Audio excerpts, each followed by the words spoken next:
Oiê, olá, eu sou a jornalista Maia Veloso, host do Talkcast Preciso, que agora está em nova temporada. A gente, inclusive, decidiu que vai ser toda terça, 21 horas, pelo meu canal do YouTube e também do Spotify, porque a gente gosta das coisas assim, agendadinhas. As pessoas, quando me encontravam, diziam, e eu vi, e não sei o quê, eu quero saber um horário. As pessoas querem um encontro com data, horário marcado. É um date daqueles que a gente ama. E aí, nessa temporada nova, a gente está no estúdio maravilhoso do Unicet. É uma das estruturas gigantes, bem cuidada, bem pensada, e que sai da mente de uma mulher muito preditiva, que é a professora Tânia Sampaio, reitora do Unicet, e que é um espaço fantástico. A gente aproveita para agradecer também. Bom, nessa volta, eu fiquei cá com os meus botões, que nem são tantos, pensando quem a gente chamaria. E aí eu pensei, cara, tô vindo de uma pausa aí, né? E eu precisava de uma mulher que pudesse falar sobre isso, porque ela também se dá o luxo de ter pausas, de fazer reposicionamento de carreira. Ela se posiciona, na verdade, como ninguém ou como poucas, né? E só a gente sabe, né, mulheres principalmente, a dor e a delícia de se posicionar hoje em dia.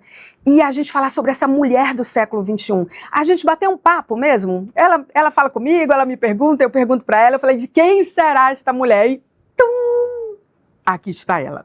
Sávia Barreto.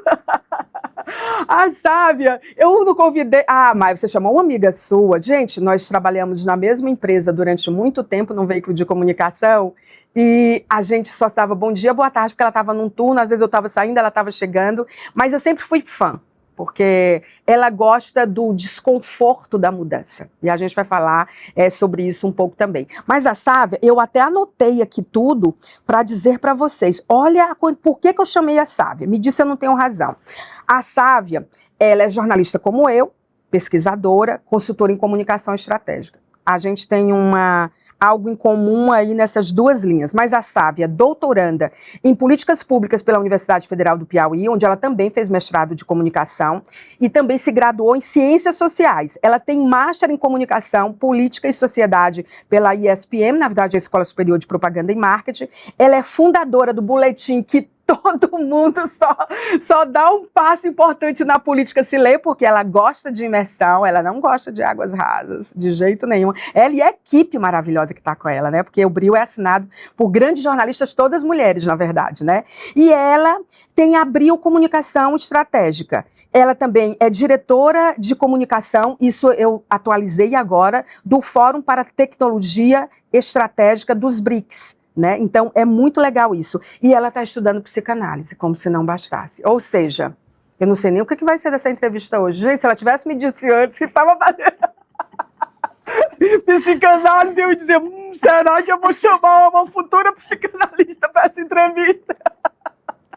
Bem-vinda, Sávia, que alegria ter você aqui na volta dessa temporada aí, abrindo essa temporada. Honrada. Cadê o meu link aqui pra eu babar em você? Porque nos bastidores a gente estava conversando e, assim, você traz muitas referências, né? Eu sempre digo para as meninas do boletim da Abril que nada vem do nada.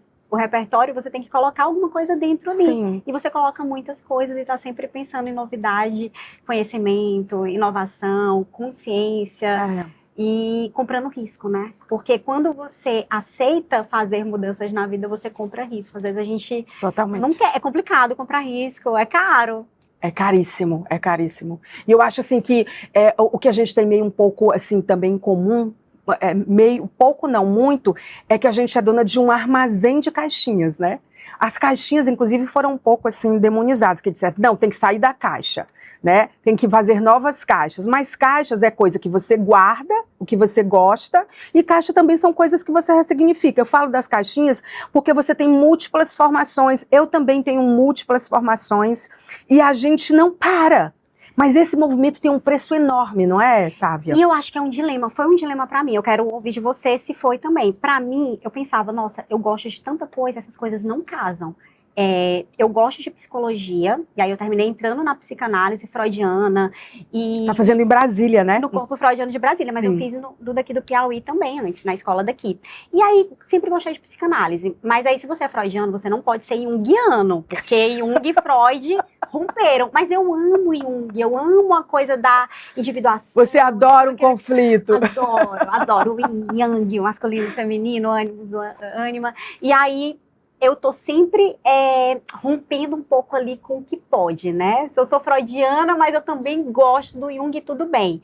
E gosto de política, sempre gostei de política, mas sempre gostei um pouco de moda, um pouco de imagem, um pouco dessa coisa do que se diz feminino, porque o público é o masculino ao longo dos séculos, e o lugar da mulher é o lugar do silêncio, do doméstico da casa. Então, se você gosta de política, você gosta ali de uma área dita masculina, mas sempre gostei também das outras coisas, essa coisa da imagem, tive as minhas crises e fui buscando resolvê-las, e aí resolvendo as minhas questões foi que eu pude entender quais são as ferramentas para ajudar os outros. A gente só pode ajudar as pessoas quando a gente resolve o problema. Só que os problemas vão mudando também, a gente passa a ter outros problemas e vamos buscando essas caixinhas, né? Então, relações internacionais é uma coisa que eu sempre gostei, mas era quase um hobby, de ouvir podcasts, de ler livros de história, relações internacionais, e aí indo para Brasília, terminei participando de um grupo de pesquisa, conheci uma amiga, ela fundou a ONG, eu passei a ajudar, a gente passou a produzir artigos e pensar um pouco dentro dessa perspectiva dela, a Isabela Rocha,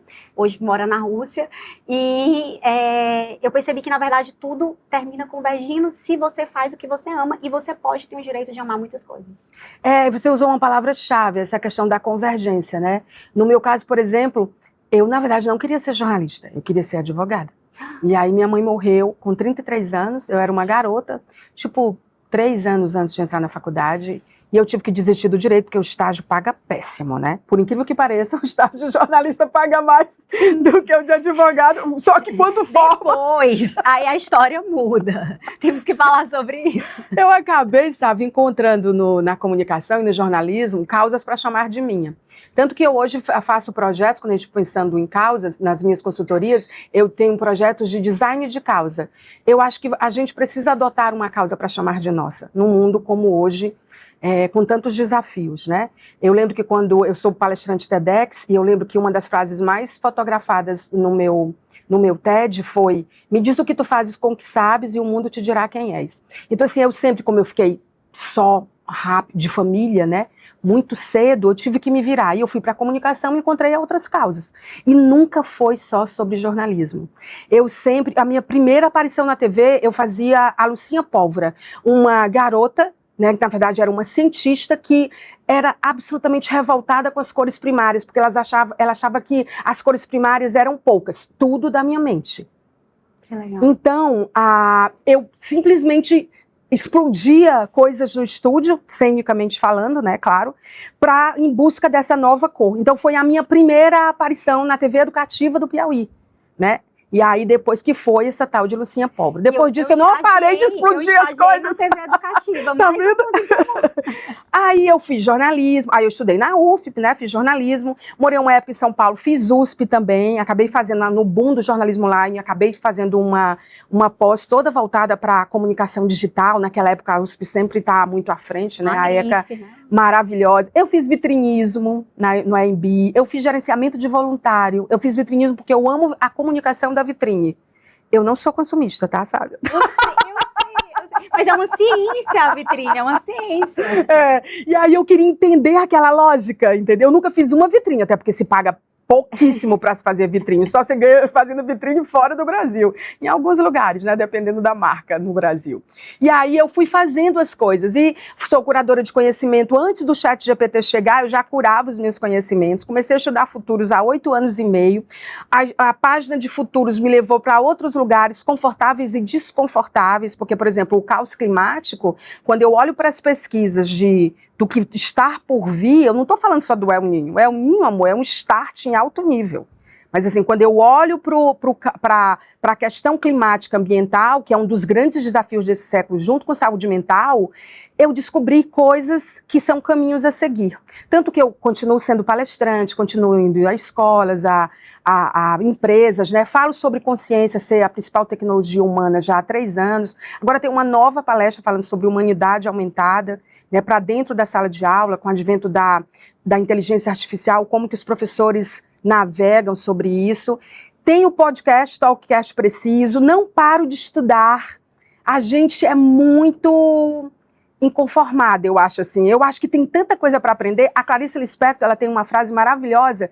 Ela tinha, né? Mas ela deixou isso assinado, que ela disse: eu sei de muito pouco, mas o muito que eu não sei é a minha largueza.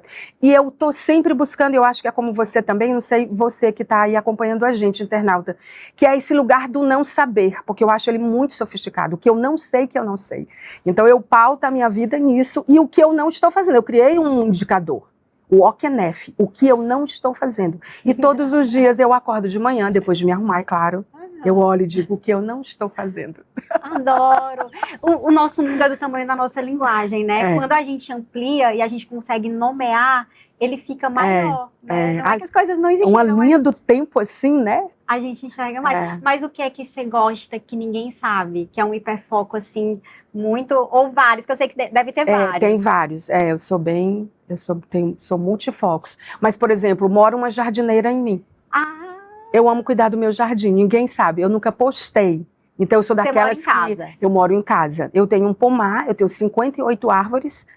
O meu cálculo de pegada de carbono é super baixo. Não, com certeza. não tenho dúvida.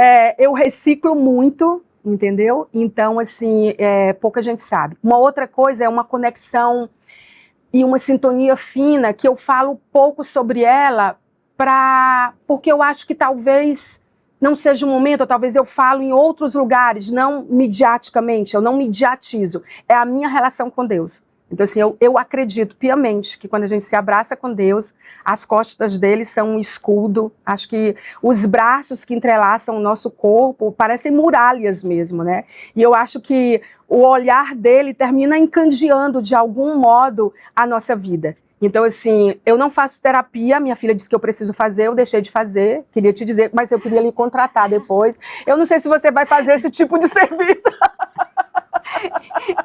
Ela, mãe, você precisa de uma terapeuta. O meu terapeuta é Deus, olha, ele tá sendo bom demais, mas tem dia que nem ele me aguenta. Eu amei saber tudo isso. Então é isso, entendeu?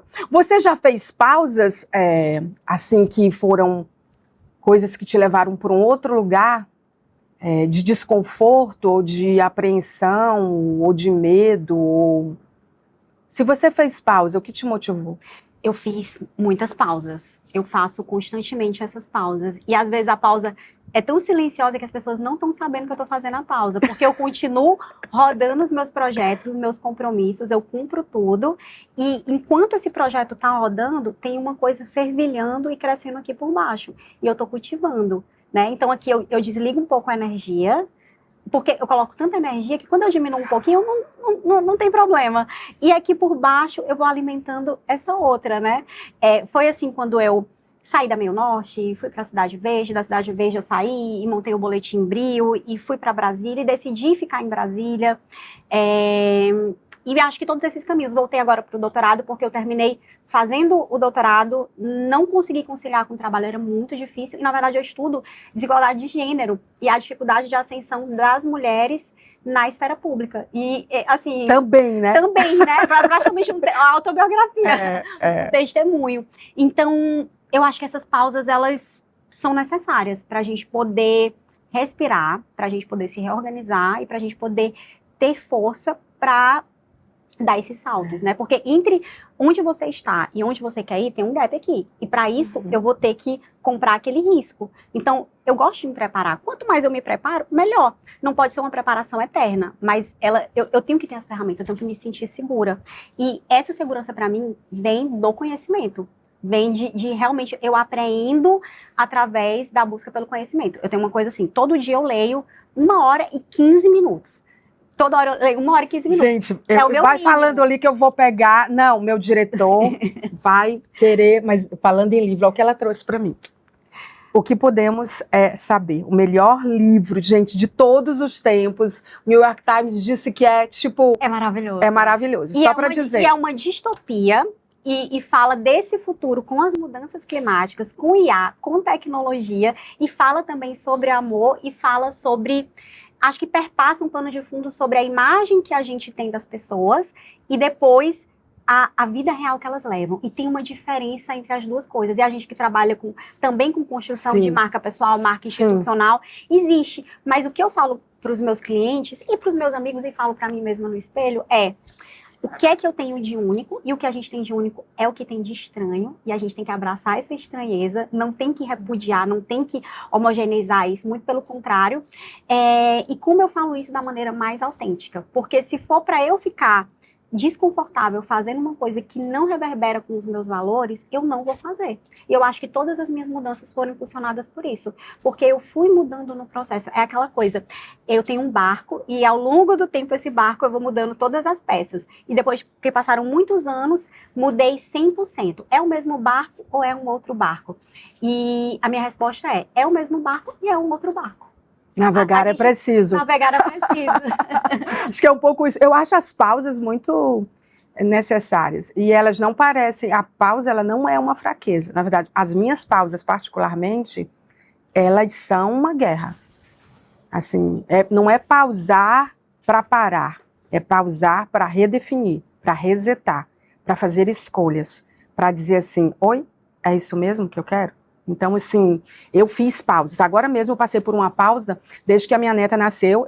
Eu sou avó de um ser humaninho da geração beta, que são os nascidos de 2025 para cá, chamada Maia. Ai, meu Deus! Que botou a minha vida em perspectiva e que me deu o privilégio da descendência. E, de boa, sabe, vocês aí, para mim mudou muita coisa.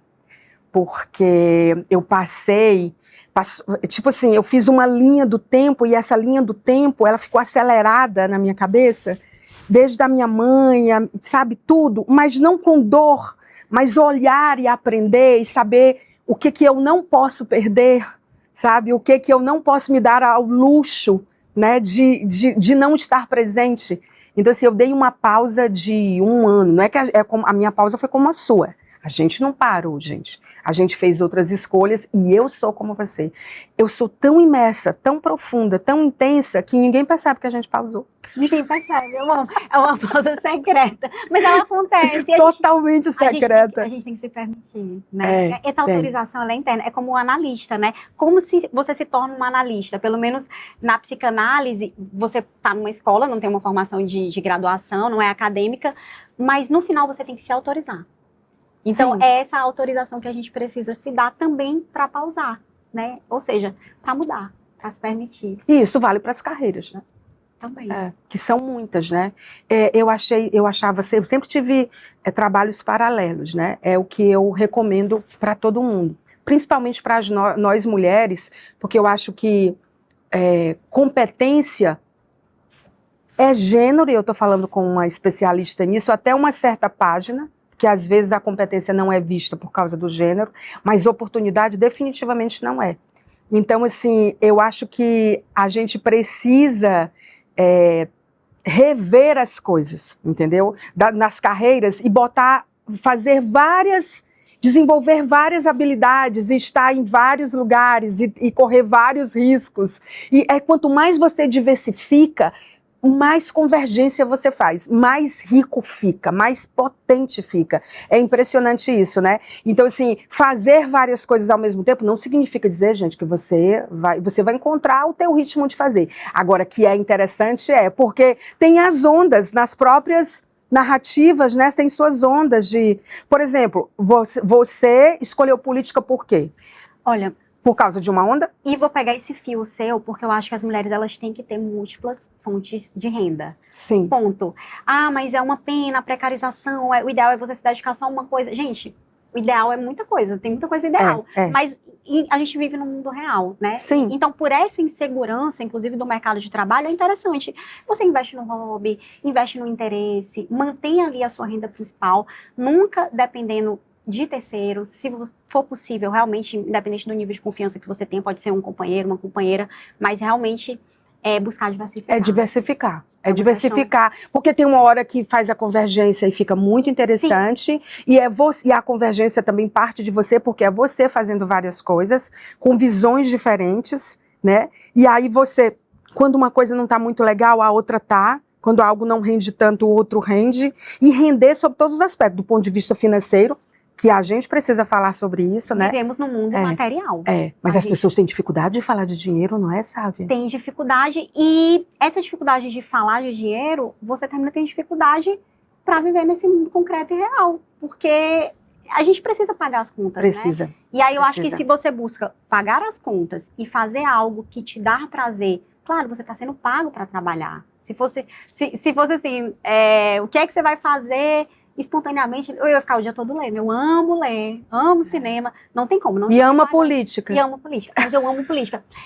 Quando eu falei sobre política, como foi que aconteceu aí? Eu quero relaxar, eu ligo o jornal. Tipo assim, Globo News. Aí eu falo, vou relaxar um pouco.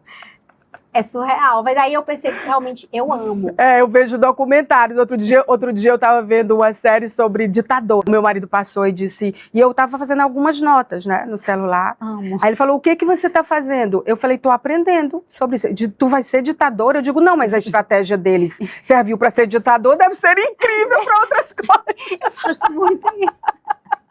Eu digo, gente, é só você aplicar a metodologia pro bem. Vamos usar isso pro bem, porque esses caras eram muito inteligentes. Eles são muito inteligentes. Aí tá. Nesse novo caos, né? Nova desordem. Usando a rádio, se conectando com as massas da Maia. Se conectar com as massas. Pro lado do bem, pro lado do bem. Vocês pensam que eu fiz o sábado show porque... É brincadeira, gente. É só pra gente rir, viu?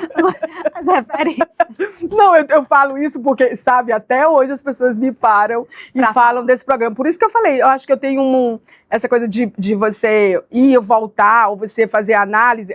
A gente, eu não sei se você é assim, acho que talvez seja eu, né? Eu fico, não é que me sentindo em débito, mas tem uma conexão tão grande com várias gerações que eu acho muito legal. Aquele case nunca mais vai acontecer, fato.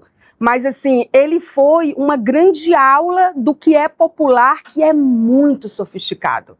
O popular tem uma sofisticação, sabe, a estética do simples, sabe, que é muito sofisticada. E foi uma super escola.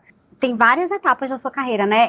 Tem essa coisa do Sábado Show que tá no meu imaginário também, mas é uma coisa mais distante. Mas eu lembro que tinha uma energia muito grande e uma adoração por você, assim, era a Xuxa do Piauí, vamos dizer. Eu andava com segurança, Sávia. Eu acredito. Eu tenho uma pessoa que era do fã-clube, que aqui eu tenho uma marcazinha, que é uma cicatriz de um sinal que eu tirei, e ela fez com um preguinho, esquentando e botando. E ela mudou o nome dela para ficar Maia no nome dela. Então, assim, não era uma coisa simples, não, entendeu? Eu já recebi cadernos com as roupinhas desenhadas que eu usava, qual era a cor do batom, a cor do esmalte, o que eu falava. A pessoa que me entregou isso, que é a Rejane, queria aproveitar para mandar um beijo enorme para ela, eu disse, eu fiquei com medo de ti. Eu corria risco que eu não sabia.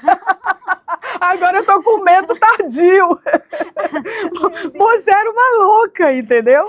Mas muitas coisas. Fazer um programa Atitude, onde dizia, gente, agora a tendência é ter samambaia na varanda.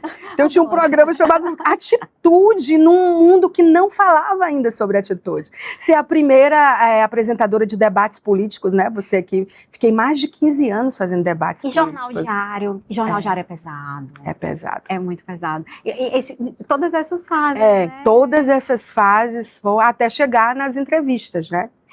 Tem aquela pergunta que geralmente faz assim, quem você admira? Quem são as mulheres que você admira? Aí eu falo assim, Loandre Salomé, que foi uma das primeiras psicanalistas, mulheres.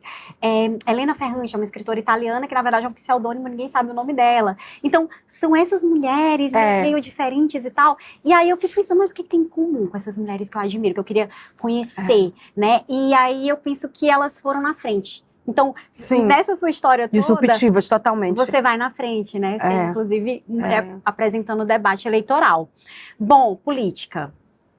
Sempre fui apaixonada por política. Criança, eu gostava de assistir televisão, debater com os meus tios, ler. Meu pai comprava Veja, Isto É, Jornal Meu Norte, Diário do Povo, e aí ele lia e jogava no chão, né? Ele nunca foi de guardar nada. Aí você ia lá. Aí eu catava do chão pra ler. Então eu era louca por jornal. Você já começou estágio com política, né? Editoria de política. Na verdade, eu comecei com polícia no 180 graus, porque não tinha vaga de política, eu vivia pedindo, implorando para ser testada. Ficando assim, por favor, me testa, pro Alisson Paixão, que era meu chefe. É ótimo, E na meia Alisson. bocha, entrei com economia e eu ficava pedindo pro Arizinho, Ari Carvalho, Sim. que era meu chefe, hoje é meu amigo, me testa, até que um dia ele me testou. Mas eu tinha essa coisa por política, acho que pelo meu pai, né? Mas assim, meus irmãos não foram muito por esse caminho, então aí você tem irmãos e parece que cada um viveu numa casa diferente e viveu com pais diferentes, porque a influência, ela pega para um lado para um, para o lado para outro. E você acha que a política está em que página hoje? Aí tu pergunta, no mundo, no Brasil ou no Piauí? Mas eu acho tem um alinhamento, né? Que não é tênue. Não é tênue. Tem essa linha. Por exemplo, nesses interesses que a gente tem diversos, eu gosto muito de ler sobre a Segunda Guerra Mundial. É o meu interesse. Todos os filmes, todos os documentários, todos os livros, Diário do Churchill, não sei, eu vou nessa, né? Eu gosto muito. E eu consigo fazer muitas correlações com a política. Fica muito claro no que você escreve. A gente tem um filme nisso, né? Eu acho que o poder, ele sempre vai ser disputado. E ele, quando eu falo da política da Câmara de Teresina, e às vezes eu falo da política nacional ou internacional, as pessoas pensam, poxa, mas está comparando a Câmara de Teresina com Por isso que eu disse que tem um fio que não é tênue. E essa política, às vezes alguém vai ler e ela trabalha no escritório e tem a política do escritório, no fundo, é o mesmo interesse, né? De que você fazer valer a sua vontade. A, fazer valer a vontade dele sobre B, não usando a violência, né? A gente tem que fazer esse convencimento. Então, eu acho que existe esse reflexo em tudo e a gente está no presente com esse passado não resolvido. Então, como a gente não resolveu as nossas questões, elas vão sempre voltar. Elas podem voltar com rostos diferentes, mas quando você olha discursos de determinados políticos do presente, você compara com o passado, inclusive com slogans muito parecidos, você vê que esse nosso lado primitivo e uma busca até por segurança, e a gente perdeu um pouco esse guarda-chuva das instituições, que por um tempo era a religião, que tinha isso de uma maneira que dava um conforto para as pessoas, e a gente terminou se perdendo muito nisso. O capitalismo e o consumismo, ele termina dando um conforto que não é o suficiente para resolver todas essas questões. E aí você vê as questões das democracias. A gente vive, na verdade, uma nova desordem mundial.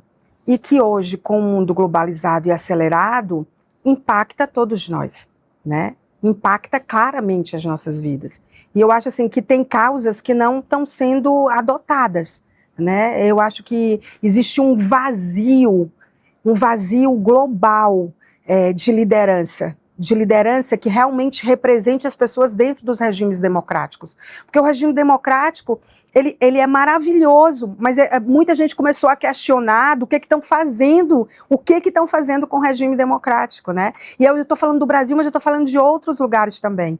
Então eu acho muito temeroso, eu acho que a internet, o digital, ele não traz informação, né? Ele tem uma onda de opinião, mas muita opinião desqualificada e muita opinião tendenciosa. Eu acho que não tem um posicionamento que fizesse a gente usar o digital de forma gigante, potente, entendeu? Porque eu acho que há, sim, esse uso. Né? Eu não estou falando de um aspecto, estou falando de um viés. Mas a gente ainda depende muito do que está sendo decidido as nossas vidas, né? Essas relações de poderes. Eu estudo futuros e a gente vê muito nas pesquisas que já, Sávia, os próximos detentores do poder vão ser aqueles que vão ter vão ter água potável e capacidade de produção de alimento. Então vai ter uma inversão sobre essa lógica de poder que vai ser sobre sobrevivência, porque do jeito que a Terra está, como ela está, o caos climático, o que está por vir, que não estava escrito em nenhuma estrela, e que não estava escrito em nenhum report, nenhuma pesquisa, é realmente gigante. Então eu acho que a gente vai ter que experimentar, infelizmente, um choque gigante. Eu não estou sendo ecoterrorista, eu estou falando sobre o que dizem os dados, né? Como a gente levou na pandemia, que um pouco que uniu o mundo, a ciência ganhou muito, né? Sim. Numa situação absolutamente estava todo mundo apavorado, e que foi uma situação que eu não vou falar sobre a pandemia, que todo mundo teve a sua experiência em todas as escalas, mas assim, houve uma colaboração científica no momento em que o planeta todo, e o que vai acontecer com o planeta todo, vai despertar as pessoas para realmente o que que política pode fazer, e quando ela não faz, o que que acontece, né? Porque não há um letramento, as pessoas não sabem, elas não há, por mais que você fale, por mais que você se aprofunde, por mais que o que vocês fazem na Abril seja uma luz no meio, né? Porque você critica, eu até fico pensando, eu digo, será que a Sávia tem medo de se posicionar em alguns momentos? Quais são as questões que a Sávia não se posiciona, né? Porque se posicionar não é fácil em política. Conhecimento é poder, ponto. É um fato. Eu parto, é um dos meus valores. E eu acho que quando a gente compartilha conhecimento, a gente dá poder para as pessoas, para elas poderem tomar decisões melhores para a vida delas. Então, o papel da mídia na imprensa, por que eu não saí totalmente, não fui seguir com a minha empresa de gerenciamento de imagem, de reputação? Porque eu sentia que eu ainda tinha uma missão no jornalismo. E talvez se eu estivesse vendo alguém fazendo isso, eu pensasse, poxa, aqui já está sendo feito, eu posso seguir. Mas eu vejo que faltou. Então eu tinha que fazer aquilo que eu achava que ainda mais você que tem convicção que não é perda de tempo. Tem uma parte ali que é interessante de ser feita, né? Uma contribuição. Mas sobre posicionamento, né? Eu acho que eu gosto de provocar as pessoas a pensarem. Eu tenho a minha visão, a Sávia, tenho o Boletim Bril ali, que é um outro sujeito que reflete os meus valores, mas nem tanto. Ele abarca muitas pessoas diferentes. Eu até brinco, às vezes a gente faz um conteúdo, você é petista, é esquerdista, aí faz outro, você é bolsonarista, eu falei, tem que decidir. Não dá pra ser, as duas coisas no mesmo dia, às vezes. Você é o que mesmo? Deixa eu pensar, cada um pensa. É um espelho, né? A gente reflete muito o que o outro. É porque fica na cara, assim, sabe? Às vezes de você não ter opção. Eu sou muito para as coisas darem certo. Eu acho que a gente está num momento em que saltos gigantes, quando a gente deixa para trás, talvez a maioria, os saltos gigantes eles têm valor, mas a maioria não pode ser deixada para trás. Estou falando de políticas públicas, né? Que é uma outra área em que você estuda e pesquisa. Então, assim, o que virou a política pública no Brasil, né? O mau uso disso, né? Então, é triste, porque eu acho que a gente é um país gigante, a gente é uma potência sobre todos os aspectos. A gente podia estar por exemplo, a gente não podia ter crise de petróleo, porque a gente já podia ter desenvolvido outras matrizes sustentáveis na área de produção de combustível, né? Que a gente poderia ser uma referência. Mas assim, é tudo tão sopa de letrinha que é desanimador, entende? Mas eu sei que precisa ter alguém que aborde disso. Por favor, não deixa de abordar. E termina que a gente vê que as políticas públicas, elas são hoje quase um subproduto de se fazer política. Só se faz políticas públicas porque precisa se eleger. Então, o saneamento básico, a discussão sobre energias renováveis, aquilo que a longo prazo, que são obras invisíveis, ou que a gente só vai ver o resultado daqui a 30 anos. Biocombustível é uma coisa que já tinha que ter começado. Ninguém discute, porque é o imediato. Só faz a política pública que vai... Então, é a estrada. A linha do tempo é muito curta, ela é muito... Ela não é a longo prazo, ela não é de... Quando você faz a linha do tempo dos governos, e eu estou falando de todos os governos, está falando do mundo, do Brasil, do Piauí, de tudo, se a gente faz a linha do tempo, né, em futuros a gente aprende a fazer a linha do tempo com os marcadores mais relevantes, porque no final você consegue fazer uma leitura de dados quando você embarca os indicadores, né, de IDH, os indicadores econômicos, de renda, de tudo. O salto para ser comemorado, ele não revela uma mudança, né? A gente vai um pouquinho para frente, né? Aí depois não revela muito a mudança. E eu acho que a gente está diante de novas gerações de pessoas que precisam estar despertos para isso, né? E alimentar esse senso crítico, né? Porque Totalmente. com a IA, eu me considero assim, uma detectora sênior de uso de IA e sou uma usuária e adoro IA. Eu uso Acho que é também. uma ferramenta super importante, mas acho que tem que saber como usar. Você tem que saber até como comandar a IA. Tem e que ter saber o que você vai repertório, tem que ter senso. O senso crítico é uma das skills que se mantém no Fórum Econômico Mundial. Ó, toda vez que sai a listazinha nova ali, mais ou menos em novembro, dezembro, para o próximo ano, ou então às vezes eles atrasam, vão para fevereiro para fazer a análise das skills novas, e senso crítico se mantém na lista há pelo menos uns 10 anos. Maia, porque a IA é o assistente, o chefe é você. Então, ela não pode ser minha chefe. E aí, onde é que você busca esse conhecimento? Na relação pessoal. Aqui, a minha conversa com você está me enriquecendo muito.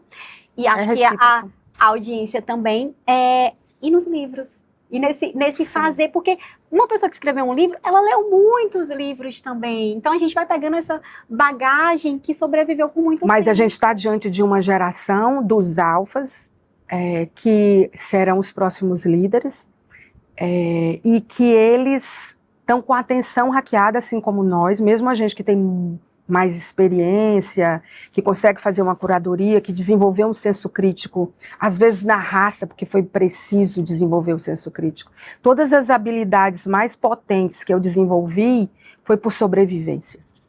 Não foi, e aí depois eu fui buscando e fui entendendo como elas eram importantes, não só para eu sobreviver, mas para eu difundir, ou para eu fazer uso disso de outro modo, entendeu?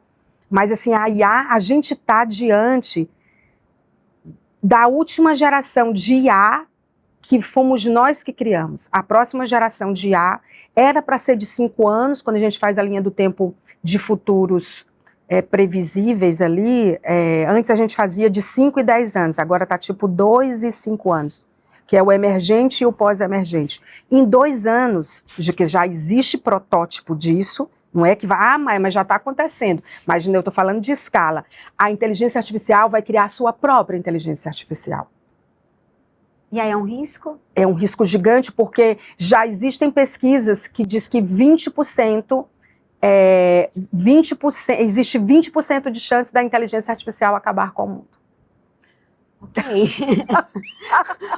Que notícia ótima pra gente encerrar! Tava indo tudo tão gente bem.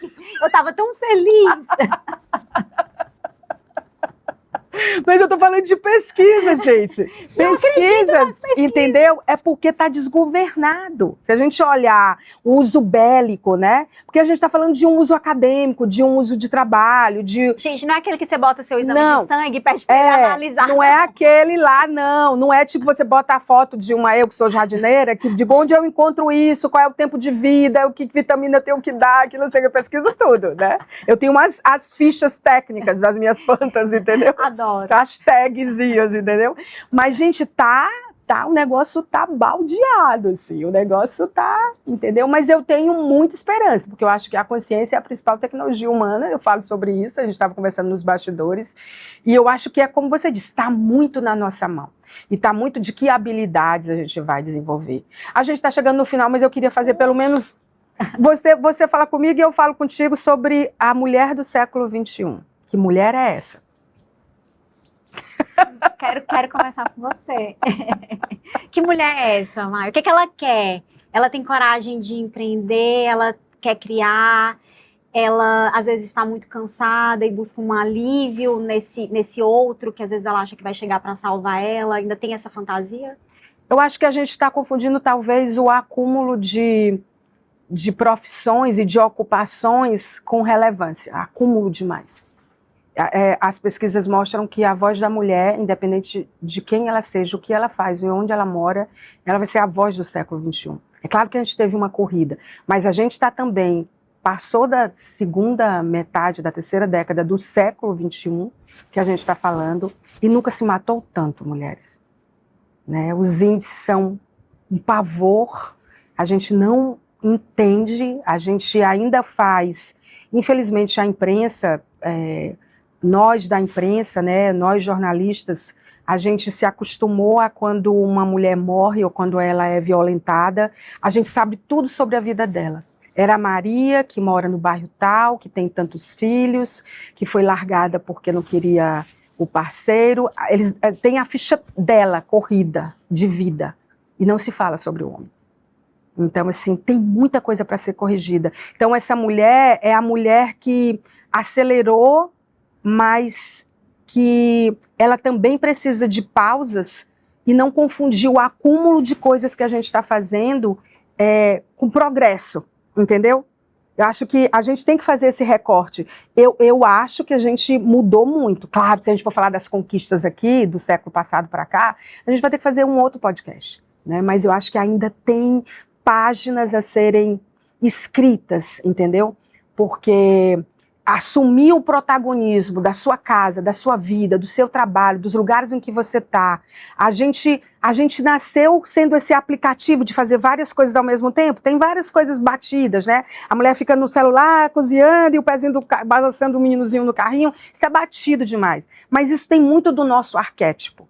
Quando se descobre que o arquétipo feminino ele é tão interessante e potente, quando você vê mulheres no board, quando você vê mulheres sendo heads da sua própria vida, mas tem um cansaço, sabe, assim, que eu acho, é uma luta que às vezes parece inglória, que a gente não deve romantizar. A questão feminina da mulher no século XXI, ela virou receita de coaches, amor. Todo mundo acha que tem uma receita para a mulher ser feliz, para a mulher ganhar dinheiro, para a mulher... E eu não estou dizendo, às vezes até dá certo, mas não é só sobre isso, entendeu?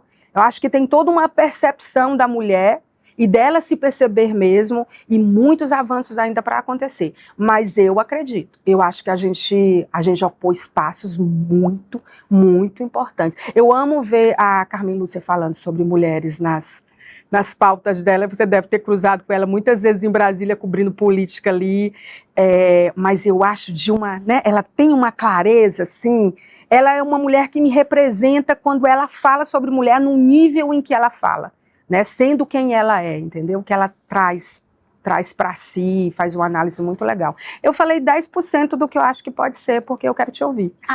Maia, a gente só consegue enxergar a solução quando a gente fala do problema. Se o problema não está diagnosticado, é como você ir no médico. Você vai resolver o quê? Qual é o problema? Tem que ter o exame, tem que ouvir o paciente.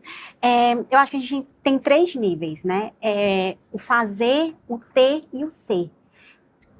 O ter, eu preciso dizer, é o material. É importante, a gente precisa ter, mas a gente não pode se condicionar a isso. O fazer, eu acho que a gente ainda está como mulher nessa fase de buscar trabalhar, de buscar fazer, mas talvez a gente está fazendo demais, como você pontuou muito bem, e esse fazer está cansando. Ocupou espaço, acumulando funções, né? E aí vem o ser, que eu acho que é o pleno e o que está acima de tudo, né? E esse ser, que ele é mutável e imutável, tem a essência, mas tem o contexto, e viver nos modifica. Esse outro, ele impacta em mim. A Sávia de Teresina é uma, de Brasília é um pouquinho diferente e vai mudando, né, os lugares. Você, sua filha mora fora, quando você está lá, você traz referências. Nova York é minha segunda casa hoje. Você traz muitas referências, muitas ideias. Não tem como, olha só, você fala de futuro, né? Tá ali, eles estão realmente com outras discussões e vem para cá. E eu acho que também o Piauí faz com que você leve outras referências para lá. Mas eu vou falar do Carl Jung, né? Ele fala que tem o masculino na mulher e o feminino no homem, né? O ânimos e o ânima. Eu acho que os homens mais interessantes para se conviver, inclusive figuras públicas, eu vejo muito isso. Eles têm um feminino aflorado. Eles são mais sensíveis, eles podem chorar, eles conseguem se identificar ali com os mais vulneráveis. Sim. E a mulher que consegue ser mais autônoma, mais assertiva e defender os seus pontos de vista, ela também tem esse equilíbrio, né? Então, não é repudiar o masculino, na verdade, você assimilar, mas não o masculino. Não é exatamente vencer, mas é como se fosse pertencer a si mesma primeiro. De maneira completa. De maneira completa. E que é difícil, por causa dos contextos. Porque a gente, às vezes, já está internalizado, né? Que esse feminino é inferior. E ele não é de jeito nenhum. O feminino é forte, é selvagem, é potente. Muito, a visão, sabe? O olhar, a lente feminina de quando ela olha para as coisas. Eu lembro que uma vez eu estava apresentando um prêmio de inclusão e ganhou uma menina de 19 anos na época, para encerrar. Na época ali da pandemia, de de fazer, mandar máscaras, de fazer coisas, né? E ela foi fazer a doação, quando ela chegou no aeroporto, tava um caos. Tudo que era para doar tava um caos. Tudo, tudo, tudo, tudo. Ela chegou na mesma hora que um homem. O homem deixou a caixa dele lá, a sacola, e foi embora. A mulher ligou para as amigas e disse: quem topa vir para cá e organizar essa bagunça? Uma mulher tinha que fazer isso. Tinha que ser, tinha que ser. Eu nunca vou esquecer sobre isso. Lembra, Claude, dessa história? Que assim, foi muito interessante. A gente estava entregando um prêmio para uma menina de 19 anos, assim. A gente chega e faz, entendeu? E claro que a gente também se cansa, né? E tem esses contextos todos que a gente falou. Sabe, vamos marcar o segundo episódio? Vamos, mas aí tem que ser o nosso café, que a gente não, agora que a gente conversou pela primeira vez em anos, não é possível. De paquera, pra gente ver se tomava esse Não, café. eu só vi ela passando, lá vai a Sábia, ela só via eu passando, só lá vai a Mai, e a gente se olhando, e a gente se admirando, e a gente curtindo o que outra fazia, e acompanhando até onde era possível acompanhar. Acho que a gente atualizou geral aqui hoje, mas foi muito legal. Eu acho que esse primeiro episódio dessa nova temporada falou sobre muitas coisas. A gente viajou. Foi a política de Jardim, Segunda Guerra Mundial. E o que você faz que ninguém sabe? Tu me perguntou? Ai, tem que ser rápido. Deixa eu ver. Eu gosto muito do budismo. Eu me interesso muito por budismo, por meditação. Legal. E é uma coisa interessante. Eu acho muito legal. Eu vou fazer um novo mapeamento de convidados e assim, tipo, me mandem mensagens, tipo assim, o que você conhece alguém que o que tem a dizer importa realmente? Boa provocação. Por favor. O que podemos saber? O que podemos saber, né? O que podemos saber, isso aqui eu vou devorar. Eu ficava paquerando com eles vai e devorar, tudo. certeza. Eu vou devorar com certeza. Queria, tipo, encerrar agradecendo a você, que acho que a conversa foi muito legal. A gente tem uma revanche, talvez longe das câmeras. Vamos ter. Né? Que vai ser muito divertido também e muito bacana. Muito obrigada por ter topado. Maia, muito obrigada por conversar com você, por crescer, por aprender com você. E acho recíproco. Que você é um exemplo. É recíproco, totalmente recíproco. E aí, gente, eu queria falar para vocês que o nosso podcast, nessa temporada, a gente resolveu marcar o date. Então, assim, é toda terça, 21 horas, tá? Por favor, não esquece, fica lá grudado, no mesmo horário no Spotify. É claro que tem as redes digitais, o canal do YouTube é o meu canal, Maia Veloso. Aí você tem Instagram, às vezes eu até posto no TikTok também, porque o TikTok, ele tem uma coisa ali que me interessa. Que o rolê lá é forte também, entendeu? Então tem LinkedIn, mas assim, cola na gente. O mais importante é você participar, dar o feedback sobre essa entrevista incrível de hoje, que foi mais um bate-papo mesmo de duas mulheres. Isso aqui ficou só aqui em cima. Cenografia. Exatamente, porque ele é parte da cenografia do podcast, então. Aí eu queria dizer para vocês que esse é o estúdio do Unicet. Queria super agradecer à professora Tânia Sampaio, uma mulher à frente do seu tempo, muito preditiva, com uma visão do que é a medicina principalmente, e muito humanizada, né, o jeito dela de conduzir as coisas. É uma mulher no board que chama a atenção do Brasil por onde ela passa, que não abre mão do melhor e que tem clara a lista dela do que ela não negocia. Então, assim, qualidade, estrutura, investimento é uma dessas coisas. E esse estúdio é prova disso. A gente tá, numa parte do estúdio, tá? É linda. A gente está numa partezinha do estúdio do Unicet. E o Unicet é esse aí. Segue também as redes, o site, saiba sobre os cursos, vestibular de medicina, estrutura, laboratório de simulação realística. Tem muita coisa para descobrir aqui, é realmente um mundo. E se a sua host desse tour for a professora Tânia Sampaio, te prepara, porque você vai gostar muito. Eu fico por aqui, você por aí, mas é lógico. Você acha que a gente não vai se encontrar? É claro que vai se encontrar. Então, até a próxima.